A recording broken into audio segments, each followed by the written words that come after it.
السلام عليكم، ازيكم يا باشمهندسين. الفيديو ده يخص المهندسين اللي هم شغالين فريلانس. في بعض النصايح كده بس يعني هقدمها لاي حد شغال فريلانس، عشان برضو يعني بنقل لكم الحاجه اللي انا مريت بيها. من ضمن الحاجات اللي لازم تخلي بالك منها طالما انت قررت ان انت تشتغل في مجال الفريلانس، انك انت ما تشتغلش اي شغلانه فريلانس الا لما تاخد عربون. ده موضوع مهم جدا وعن خبره. في بدايه لما انا اشتغلت مثلا فريلانس من حوالي 5 سنين، من قبل الكورونا بحوالي سنه، من سنه 2019 كده بدات ان انا اشتغل فريلانس. مر علينا تجارب كتيره جدا، منها تجارب ايجابيه وفي تجارب تانية سلبيه. كان من ضمن الحاجات كنت ببقى عندي ثقه عاليه جدا في العميل، وبعتبر ان هو يعني يستحيل ان العميل ياكل عليها فلوس، وانه دي حاجه مستبعدها تماما يعني. الى ان حصل في مره واثنين وثلاثه لحد ما خلاص الواحد يتعلم انه في بعض الاوقات كان مثلا يجي لنا العميل عايز يعمل شغلانه معينه، فعلى طول باخد القرار ان انا ابتدي في الشغل ايا كان، بعت فلوس ما بعتش، بتوكل على الله على طول وببتدي في الشغل. ثم انه في بعض المرات الاقي مثلا ان انا بعد ما اخلص الشغلانه طيب اكلم العميل تعالى بقى عشان تستلم الشغل بتاعك وابعت لنا الفلوس. بل وانه احيانا والله كنا بنبعت الشغل كمان، يعني نبعت الشغل للعميل ونستنى ان هو يبعت لنا الفلوس. طبعا الكلام ده كان غلط، وكانت الامور بتمشي ايجابيه جدا لحد في مراحل معينه ابتدى يحصل غدر بقى من بعض العملاء، اللي هو ايه، عملنا الشغل جيب مثلا، طبعا في احيانا حاجات بتيجي لنا المكتب، فكنت انا مش انا اللي بشتغلها بايدي، بجيب مهندس يشتغلها وبيقول هو عايز كذا وخلاص بنحط نسبه المكتب وبنعملها. ففي بعض الاوقات مثلا المهندس بعد ما يعمل الشغلانه اقول للعميل تعالى خلاص استلم الشغلانه بتاعتك، ما يردش بقى، في اللي يقول لك معلش انا صرفت نظري. ايوه انت صرفت نظرك، طب احنا ذنبنا ايه، احنا اشتغلنا خلاص. او مثلا ما يردش خالص. فدي برضو حصل معانا حاجات كده وحصل معانا حاجات كده، وهتمر بانك انت حتى في احيانا هتبقى واخد عربون. احنا يعني جربنا موضوع ان احنا ناخد عربون ده نسبه النجاح بتاعته اعلى شويه، لكن احيانا بيبقى في خسائر برضه. يعني في بعض الاوقات اطلب مثلا عربون 30%، 50%. في مره من المرات طلبنا عربون 50% وعملنا الشغلانه كلها، يعني خلاص واخدين عربون اهو شغالين وعملنا الشغلانه كلها. ايه تخيلوا ايه اللي حصل؟ اللي حصل ان العميل اصلا ساب الشغل وساب العربون وما بص، ما شافش الشغل بتاعه ايه اصلا. كانت شغلانه حصر بسيطه كده، يمكن ده اللي خلاه يعني يصرف نظره، انه لا خد الشغل بتاعه ولا خد العربون بتاعه ولا سأل في الشغلانه خالص، ما شفناهوش من بعدها يعني. ففي احيانا بتحصل حاجات زي كده، نبعت له تعالى يا عم خد الشغل بتاعك ما يردش. طب يعني انت ليك فلوس، طيب هو طبعا هو ملوش حق ان هو ياخد الفلوس، بس احنا لينا باقي، احنا الخسرانين دلوقتي لان احنا عملنا شغلنا 100% وخدنا فلوس 50% بس، فاحنا الخسرانين، هو مش خسران حاجه. فربما مثلا بيبقى هو احيانا يحصل عنده ظرف، مثلا يكون هو بيعمل حصر الحاجه علشان لسه هيشوف اذا كان الشغلانه ده هياخدها ولا لا. فبعض الاوقات بيبقى هو الشغلانه راحت منه اصلا، فيقول لك لا خلاص بدل ما ادفع 50% التانيين مش هدفع حاجه. ففي احيانا بيحصل خسائر برضه حتى لو انت واخد عربون، بس على الاقل اما تاخد 50% احسن من ما تاخدش خالص. حلو. وبرضه لو شغلانه كبيره والعميل دافع جزء من المبلغ كبير، على الاغلب هيكمل الشغلانه، فتضمن حقك وهو برضه ياخد حقه. يعني هو يضمن حقه انه ياخد شغل كويس وسليم، وانت برضه تضمن حقك لان انت تعبت في الحاجه وتاخد حقك اللي انت اتفقت عليه. تمام كده؟ فده اللي انا بتكلم فيه، انك انت ما تشتغلش من غير ما تاخد عربون. ده هيضمن لك جزء كبير من حقك، مش هيضمن لك حقك بنسبه 100%، لكن هيضمن لك حقك بنسبه كبيره. في بعض الناس بتعمل ايه بقى؟ في ناس بتشتغل بنظام اللي هو دفعات، ودي فكره كويسه مش وحشه، اللي هو يعني مثلا ايه، انا قبل ما اشتغل تبعت لي 30%، 25% بالاتفاق، عشان ما اقولكش رقم ثابت، لا هي بالاتفاق. ممكن تقول لي 25%، ممكن تقول لي 20%، 30% في البدايه. يعني انا مش هحط ايدي في شغل، انا بعمل كده حاليا، انا بعمل كده، ما بحطش ايدي في شغل الا لما يكون معايا عربون، لان التجارب السلبيه اللي احنا مرينا بيها علمتنا ان احنا ما نعملش كده. لو الناس ما كانتش يعني ما كناش مرينا بالتجارب السلبيه دي، كنا هنستمر زي ما كنا شغالين في البدايه، ان احنا نخلص الشغل كله ونقول لك اتفضل وابعت لنا الفلوس، لان احنا ما عندناش مشكله مع حد. بس زي ما قلت كده، يعني لما بتاخد عربون ده بيبقى بيضمن لك حقك بنسبه كبيره يعني. بعد كده لما بتيجي برضو تشتغل، لو انت شغال فريلانس، يعني اتمنى ان اي حد شغال فريلانس ما يحاولش ان هو يقلل من نفسه.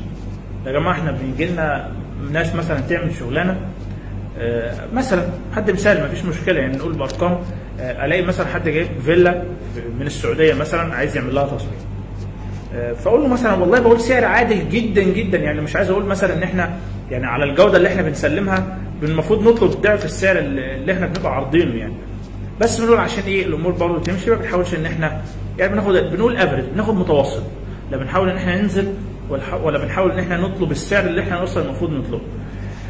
فبناخد مثلا متوسط، يعني متوسط تصميم الفيلا، ففي فيلا مثلا بنصممها ب $250، في حاجات $300، في بتوصل زي ما قلت لكم، في فيلا بتوصل، انا بتكلم لحد الان على الفيلا بس وبدي افريج لان كل فيلا ولها تفاصيلها، ممكن توصل لحد $500. في فيلا بتبقى بسيطه جدا، يعني مثلا بيجي لك حاجات شبه شاليه او فيلا صغيره كده، فبتقول مثلا بتبقى $200 $150، فهي يعني انا بدي افريج بس مش اكتر يعني. يعني انت شفت الافريج مثلا ممكن نقول من 200 ل 300 او ل $350 ده المتوسط. ما ينفعش بقى يعني احنا بنتكلم دول بالمصري بستارت من 10000 لحد 15000 مثلا. ما ينفعش بقى نيجي مثلا نلاقي واحد بيعمل تصميم الفيلا ب 2000 جنيه 3000 جنيه. مشكله في ناس بتعمل كده، يعني مشكله انا مش عارف يعني هو فيلا زي دي يعني ياخد فيها 2000 او 3000 جنيه، انت ممكن تكون انت مثلا عشان محتاج الفلوس على عيني وعلى راسي، بس انت بتضر ناس كتير معاك. واقول لك على حاجه، انت بتضر نفسك اكتر ما بتضر اللي حواليك، لان النهارده انت النهارده محتاج الفلوس فاشتغلت بسعر قليل، هيجي واحد بقى تاني عشان ينافس هينزل اكتر، وهكذا نخش بقى في دوامه نقعد ننزل السعر قصاد بعض لحد ما نلاقي المخطط بيتعمل او التصميم الانشائي بيتعمل ببلاش. فما ينفعش يعني، معاك انك ممكن تكون محتاج الفلوس بس برضه يعني بالمعقول. يوم ما هنزل يعني مثلا اذا كان الحاجه دي سعرها $200 لما انا اقول 180 او 170 كلام ماشي عشان انا محتاج الفلوس فهنزل له شويه، لكن ما تقوليش هشتغلها ب $50، يعني الحاجه الممتين ما تشتغلهاش ب 50 ولا تشتغلها ب 100.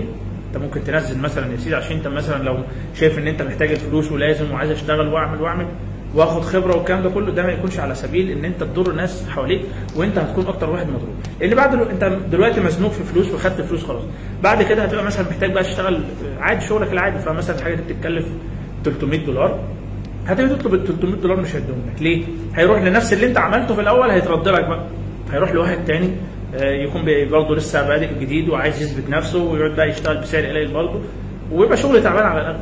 يعني عايز اقول لكم ان اغلب الناس اللي بتشتغل باسعار قليله دي بيبقى شغلها مش تعبان، اقل من التعبان شويه. يعني اذا كان الحاجه دي تكلفتها $200 وهو خد $50، انا عايز اقول لكم اللي هو بيبقى شغاله فعلا ما يجيش ب$1.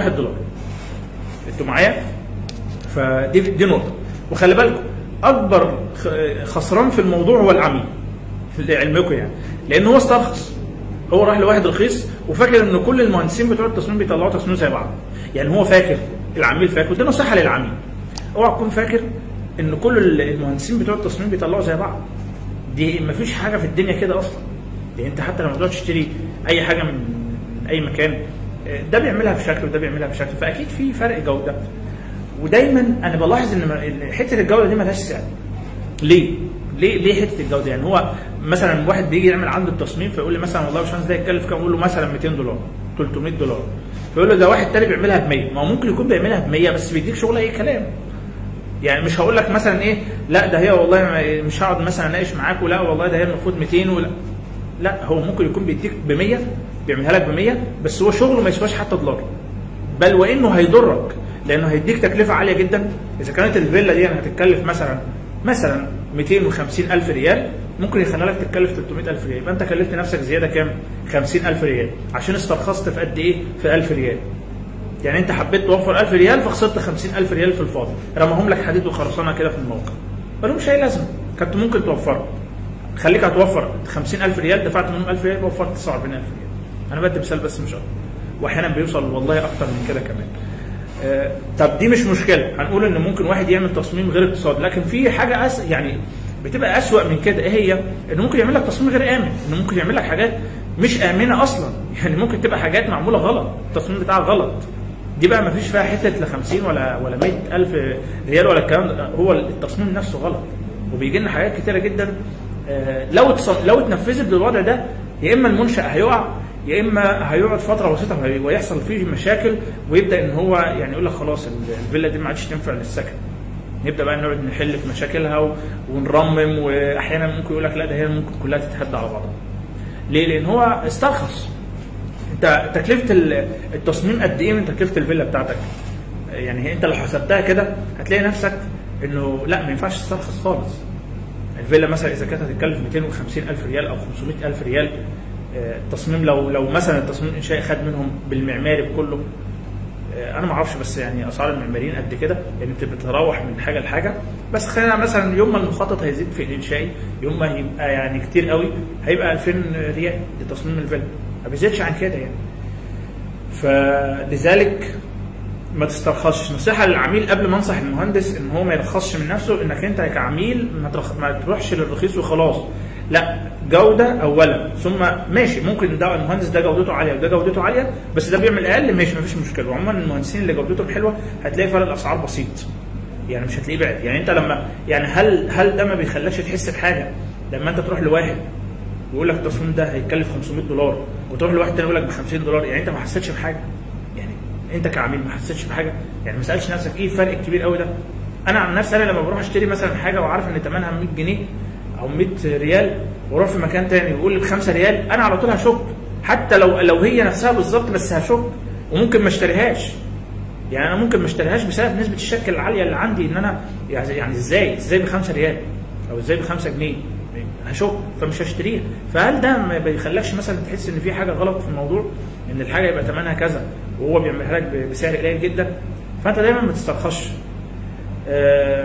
وبرضه يعني انا مش عايز يعني ايه، انا كل واحد يضمن حقه، يعني العميل يضمن حقه والمهندس يضمن حقه بالطرق اللي كل واحد بقى يشوف بالطريقه بتاعته. بس انا زي ما قلت لك انا اللي اقدر انصحك بيه انك انت ما تشتغلش من غير ما تاخد عربون، وهو بقى يضمن حقه بالطريقه اللي هو عايزها. عايزين تمضوا عقد يبقى خير وبركه، يبقى احسن حاجه لما تمضوا عقد بينك وبين العميل ده، ما حاجه كده ما فيش بقى، وبالاتفاقات يعني اتفقوا اللي انتوا عايزينه، احنا هنسلم كذا كذا، هنمشيها مثلا دفعات، هنمشيها مثلا دفعتين، هنمشيها 4، هنمشيها 10 دفعات، بالطريقه اللي انتوا عايزينها. طالما في عقد خلاص.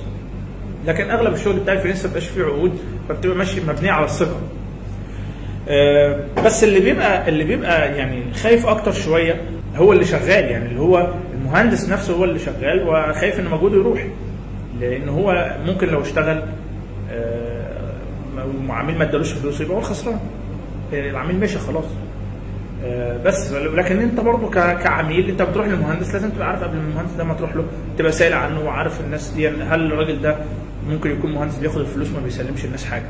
حصلت قبل كده والناس جت اشتكت لي ان في مهندس كان، ويمكن هم اتكلموا عنه كان على تويتر، كان بياخد من الناس عربون وبياخد منهم فلوس وما بيسلمهمش الشغل، يقعد يقول لهم بكره بعده بكره بعده، وكان شغله رخيص جدا. يعني سبحان الله، هو برضه كان واحد من ضمن الناس، يعني هو اصطاد العملاء اللي اساسا بيدوروا على الحاجه الرخيصه، فسبحان الله وقعوا فيه. كان بيعمل التصميمات ومراجعات كده بحاجات اسعار قليله جدا، فالناس تبعت وهو ما يعبرهمش. يعني انا عشان كده بقول لك انت ما حسيتش بحاجه لما تلاقي السعر قليل قوي كده، ما حسيتش ان في حاجه غلط. بس